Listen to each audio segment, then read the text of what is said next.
one I did was a critique of a satire of Donald Trump. And it was That's All Folks. It was a copy of a Looney Tunes cartoon. And I made Donald Trump as a pig and he's saying, "That's all, folks." I had a short video clip where I was wearing a mask and then I take off the mask and there's another one and I keep going and going like a Russian doll. The art world is a very exclusionary, very conservative environment. So because I do many different things like writing, teaching, making art, and having to sell it to make a living, they never really took it seriously, but there was also no easy way to disseminate commercially digital art. So I did it in September and I made $4,000 in December and I was quite happy. But I immediately understood as a digital maker that this was going to be nothing short of a revolution. So I wrote about it in the art newspaper, and in December of 2020, that came out on the 4th of January. I don't think one person in the art world knew what an NFT was in January, on the 4th of January. And it was just crazy. And then they wouldn't even let me go back on Nifty Gateway because at that point people started to make millions before the big sale where he made 70 million. But Nifty Gateway wouldn't let me back on the site because everybody wants to sell NFTs now. Everybody, and I always kept saying that everyone and their grandmother is an artist now. Everybody and their grandmother can make an NFT, and then I made an NFT of my grandmother and sold her too. I said everybody is an artist, but that was before NFT. And again, no expectations. And on my second release, while I was editing my first NFT article, I started to get a series of emails from the company, and they have these open editions where they sell as many as they can for 5 minutes and then they stop. And then I started to get no emails, then 10 emails, then 100 emails, then 300 emails, until I got 600 emails and I sold over 500 pieces. And did really well for the first time. I mean, I'm in my late 50s, and I had my first commercial success as an artist, and it was incredible.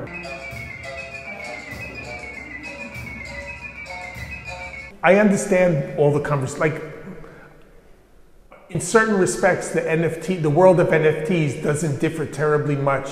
It's a parallel structure to the art world, but it's a structure nevertheless. So like everything, there's a hierarchy. So there's Nifty Gateway, which is a curated platform, and that's where generally the biggest sales most regularly emanate from Nifty Gateway, which is owned by the Winklevoss twins that were involved in Facebook.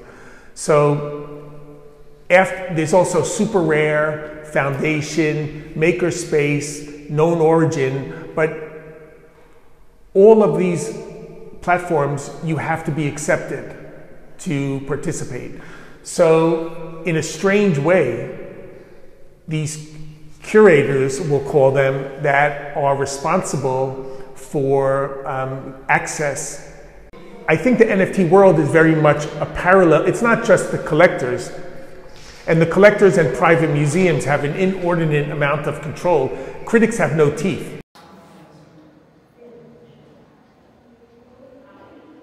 It was kind of the perfect storm because we were all stuck at home during COVID, and as a result, the art world, which is super conservative, I thought in the art world everybody was drinking absinthe before I got involved professionally and hanging from the chandelier and having orgies, but the art world is more conservative than the financial industry or law.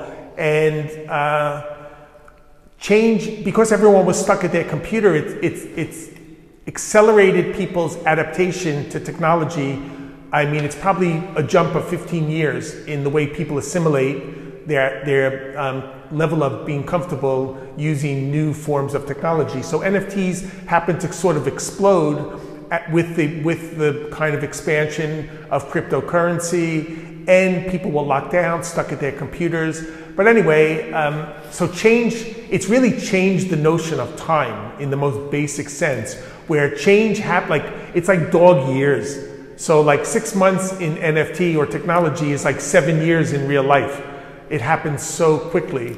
So I have to say, like, I am as enthusiastic today as I was, when I first started in September. I have advised thousands of people already on NFTs, and I would continue to suggest that it's an extraordinary tool and asset for artists to disseminate their work commercially, and especially digital. If you just paint, it makes no sense.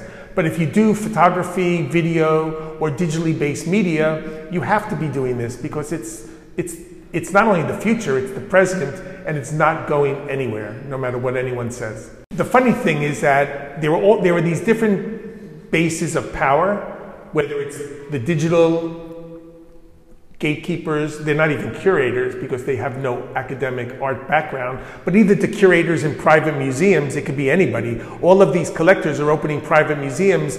Like I just read, like Eli Broad, the famous art collector in America who owns a Broad Museum, his private museum has an audience of 1 million people a year, and the Los Angeles County Museum across the street has an audience of 350,000 people a year, and that's kind of a shame. Vito Acconci was making videos in the late 60s.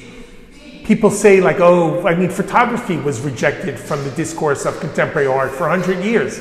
Photography is still here. People say, oh, NFTs, there's no way to see them. How do you look at them? They stay in your digital wallet. Or people, I mean, there's more art in the Freeports and in the basement of the Metropolitan Museum and all the museums of the world. So it's all like the art world, again, is scared of losing territory, losing control, losing their power base. But how does a museum deal with NFTs or technology? First of all, technology is culture. Technology is politics, economics, sociology. It's part of life, and it's part of our popular culture. So as an artist, you need to be reflecting somehow on technology because it's life, and art is about life.